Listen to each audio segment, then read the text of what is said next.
दोस्तों हमारे इंडिया में बहुत सारे फ्रॉड होते हैं। पैसों के लिए होते हैं, बैंक से किया जाता है। लेकिन दोस्तों उसमें सबसे अगर कॉमन पॉइंट निकाला जाए उन सारे फ्रॉड में, तो ये होता है कि सारे लोग फ्रॉड करके लंदन भाग जाते हैं। ये एक बहुत बड़ी कॉमन पॉइंट है दोस्तों। चाहे आप नीरव मोदी के केस में लो, नीरव मोदी ने क्या किया था दोस्तों, उसने पीएनबी बैंक से 14,000 करोड़ की हिस्टोरिकल सबसे बड़ी फ्रॉड करके वो दोस्तों लंदन में पाया गया। और जैसे ही फ्रॉड पता चलने वाली थी उससे पहले ही वो भाग गया। विजय माल्या के केस में भी हमने वही देखा दोस्तों कि फ्रॉड पहले सामने आने से पहले ही वो लंदन भाग गया।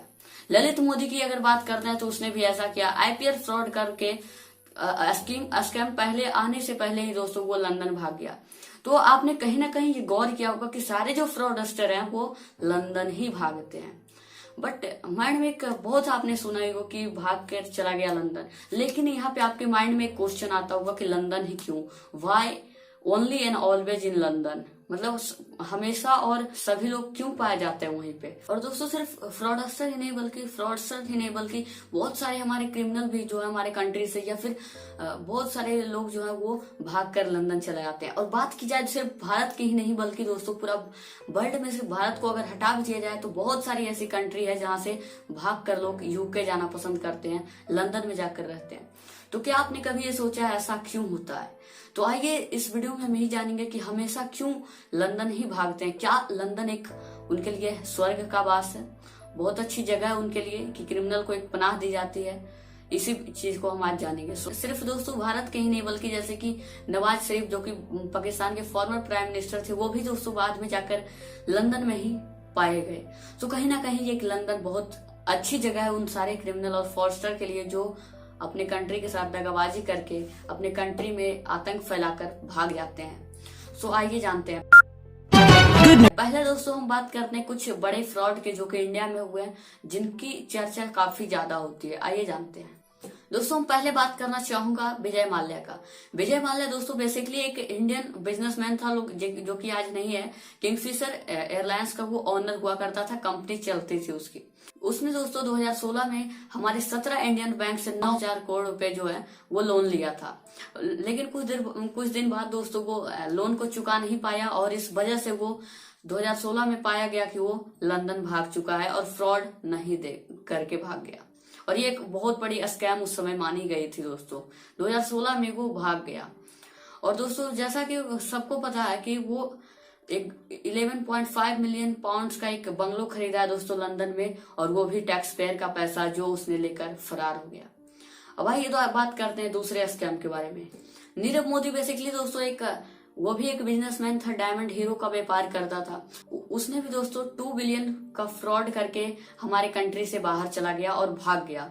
सो ये इंडियन हिस्ट्री की सबसे बड़ी स्कैम जो है उसने नीरव मोदी किया है। इंडियन हिस्ट्री की सबसे बड़ा फ्रॉड अगर बैंक से किसने किया है तो वो नीरव मोदी है दोस्तों। अब बात करना चाहूंगा दोस्तों ललित मोदी की। दोस्तों अगर ललित मोदी की मैं बात करूं तो वो बेसिकली वो आईपीएल का फाउंडर था, लेकिन वो 2010 में दोस्तों हमारे कंट्री से बहुत सारे फ्रॉड करके लंदन भाग गया। उसपे आईपीएल के बहुत सारे चार्जेस लगे हुए थे, जैसे मनी लॉन्ड्री दोस्तों, वो नेपोटिज्म को बढ़ावा दे रहा था क्रिकेट इंडस्ट्री में, ये सब चीजें हो रही थी। तो उसमें बहुत सारे फाइनेंशियल चार्जेस लगाने के बावजूद दोस्तों वो भाग कर चला गया लंदन, और बाद में पाया भी जाता है लंदन में ही दोस्तों। तो आइए दोस्तों टॉपिक पे और हम जानने की फिर से कोशिश करेंगे जो हमारा मेन मुद्दा था कि क्यों ये लोग फ्रॉडस्टर जो है वो लंदन में ही जाते हैं ज्यादा। क्या उनके लिए एक सुटेबल जगह होती है जहां वो अपने कारोबार को, अपने जो फ्रॉड है उसको अच्छी तरीके से जमा कर बैठ सकते हैं, अपनी लाइफ को जी सकते हैं? आइए जानते हैं कि आखिर लंदन ही क्यों। इसका पहला रीजन ये है दोस्तों कि स्ट्रॉन्ग ह्यूमन राइट्स लॉ। दोस्तों 2013 से दोस्तों यूके में हमारे इंडिया के 5500 लोग जो हैं वो भागकर ब्रिटेन चल गए 2013 से। तो दोस्तों यूके एक सिग्नेचरी है यूरोपियन कंट्री को, जिसके तहत अगर यूके को ऐसा लगेगा कि किसी व्यक्ति को यूके से इंडिया इसलिए या किसी भी कंट्री में इसलिए भेजा जा रहा है क्योंकि उसके साथ डेथ पेनल्टी की जाएगी, उसके साथ टॉर्चर किया जा सकता है, या फिर कोई पॉलिटिकल कारण से उसे भारत वापसी की जा रही है, तब वो ऐसे कंडीशन में उनकी जो अपील है, रिक्वेस्ट है, उसको डिनाई कर देती है। तो ये पहला वजह है दोस्तों कि वो स्ट्रॉन्ग ह्यूमन राइट्स लॉ होने के वजह से फ्रॉडस्टर जो है वो ज्यादा वहां जाना पसंद करते हैं, क्योंकि स्ट्रॉन्ग ह्यूमन राइट्स रहेगा तो उनको वापस नहीं भेजा जाएगा। दोस्तों दूसरा पॉइंट मैं लेना चाहूंगा, डिले इन एक्स्ट्राडिशन, मतलब कि दोस्तों देश वापसी में लेट करना। दोस्तों ये एक बहुत बड़ी रीजन है जो कि यूके में काफी क्रिमिनल्स को, फ्रॉडस्टर को पनाह देती है। कैसे मैं समझाता हूँ इस बात को दोस्तों।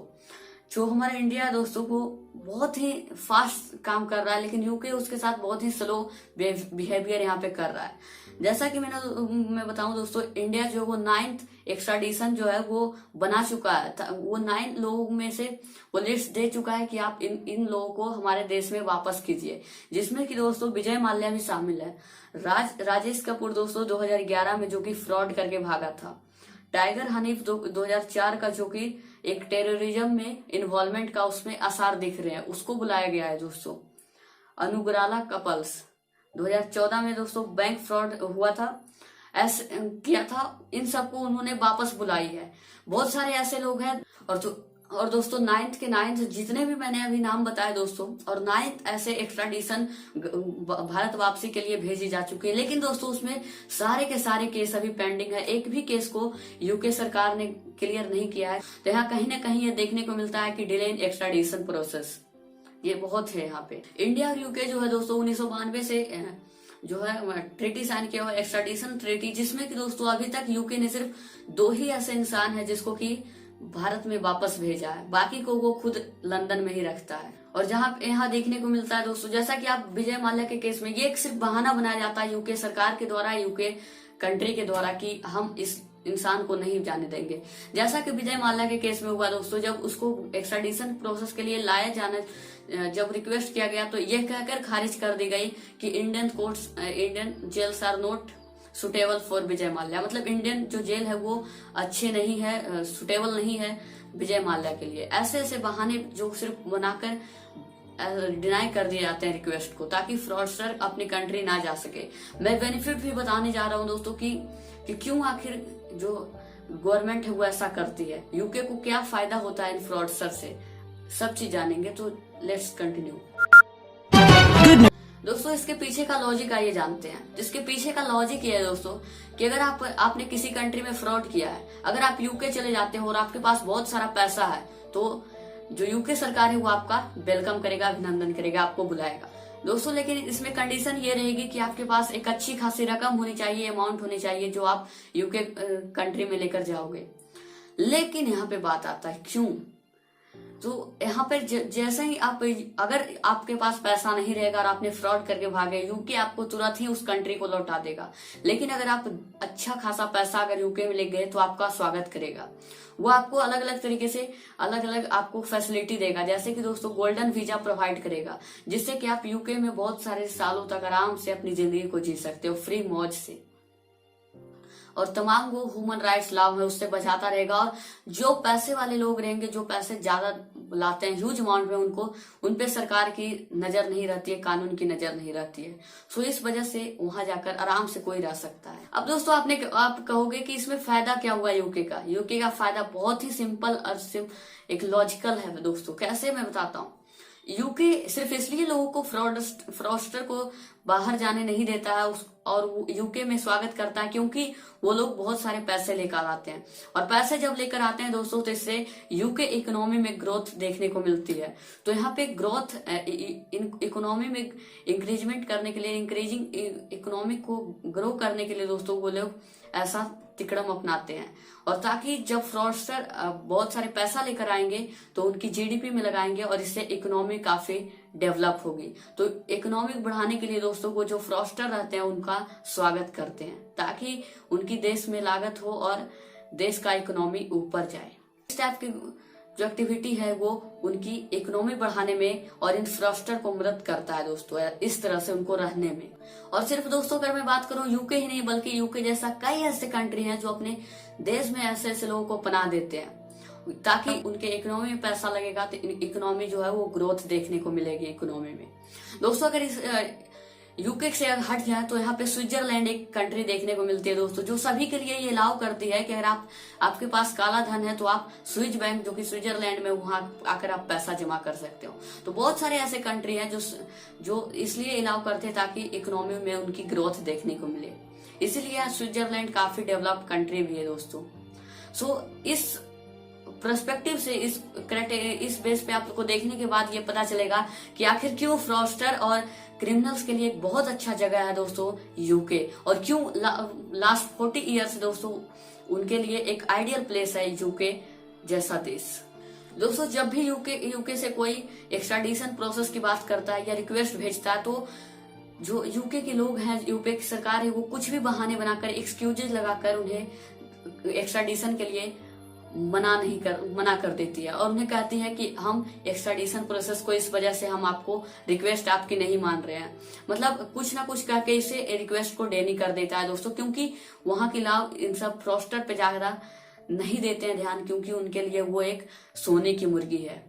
सो इस टाइप से आप देख सकते हैं कि कैसे फ्रॉडस्टर की मदद की जाती है वहां। और ये सेम सिचुएशन दोस्तों रसिया के साथ यहाँ पे होने को लग रही थी। कुछ दिनों तक दोस्तों रसिया के साथ भी यूके ऐसा ही करता था कि जब भी एक्स्ट्राडिशन प्रोसेस की बात की जाती, रिक्वेस्ट भेजा जाता, तो वो उसे कैंसिल कर देता, खारिज करके डिनाई कर देता। लेकिन रसिया ने अपना एक सॉल्यूशन निकाला और वो पॉलिटिकल प्रेशर जो है वो यूके पे डालने लगा। तब से ये देखने को मिला कि यूके के साथ वो ऐसा नहीं कर रहा है। इंडियन एक्सप्रेस की एक रिपोर्ट बताती है दोस्तों कि इंडिया में जो फ्रॉड है बैंक से दोस्तों वो 159% तक ऊपर हो चुका है। समझ सकते हैं किस रेट तक जा चुकी है। और दोस्तों घबराइएगा मत, ये जो फ्रॉड है ये होते रहेंगे आगे भी। नीरव मोदी ना कभी पकड़ाया है ना पकड़ाएगा, विजय माल्या भी इसी तरह से, और आगे भी शायद फ्रॉड होंगे, क्योंकि आपको गवर्नमेंट की हालत पता है।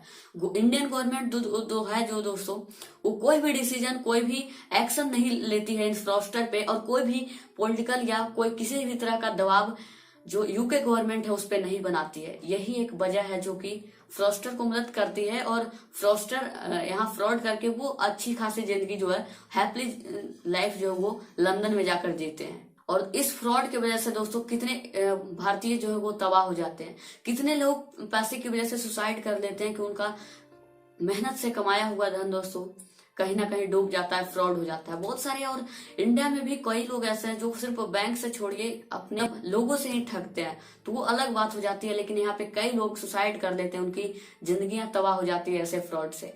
तो जरूरत है इनके खिलाफ एक कड़ी एक्शन लेने की, और इनको एक बहुत बड़ा पनिशमेंट, बहुत हार्ड पनिशमेंट देने की, क्योंकि इनसे ये लोग पैसा लूटते हैं बैंक का, लेकिन बैंक का पैसा लोगों का पैसा होता है, आम जनता का पैसा, और लोग टैक्स पेयर का पैसा जमा करते हैं और टैक्स पेयर का पैसा ये लोग लूट कर ले जाते हैं। कितनी जिंदगियां तबाह हो जाती है। तो जरूरत है एक हार्ड और कठिन एक्शन लेने की। दोस्तों बाय द वे ये तो क्लियर है कि गवर्नमेंट भी जो है वो बहुत सारी तरह से, हमारे इंडियन गवर्नमेंट की बात कर रहा हूँ, वो इन फ्रॉडस्टर को मदद करती है दोस्तों। क्योंकि फ्रॉड दोस्तों 2012 में हुआ, कांग्रेस की सरकार में, माना उसकी गलती थी, कांग्रेस ने पहली बार गलती की, ओके कोई नहीं।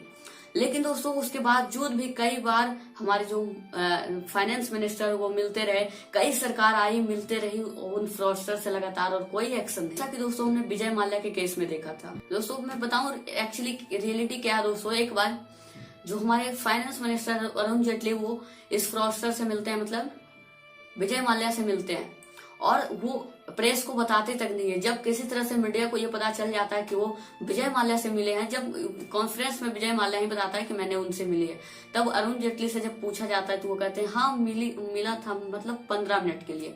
तो इस तरह से यहाँ फ्रॉडस्टर को सपोर्ट किया जाता है दोस्तों। सरकार हमारी खुद उन्हें सपोर्ट करते हैं, तो यूके के लिए तो वो सोने की मुर्गी है, वो क्यों ना करे। हमें जरूरत है उनके खिलाफ एक कठिन एक्शन लेने की, एक तगड़ी एक्शन उनके खिलाफ लेने की, और यूके गवर्नमेंट पे प्रेशर बनाने के लिए जिस तरह से रसिया ने प्रेशर बिल्ड किया, उसी तरह से हमें भी प्रेशर बनाना पड़ेगा, ताकि वे लोग फ्रॉडस्टर को आगे पनाह ना दी जाए और ये लोग वापस अपने देश आए और देश के लोगों के पैसा वापस करें। सो जय हिंद। बाकी तो आपको पता है इस देश की हालत, इलेक्शन में पैसा आ ही जाता है, फ्रॉडस्टर को क्यों पकड़ना है। धन्यवाद।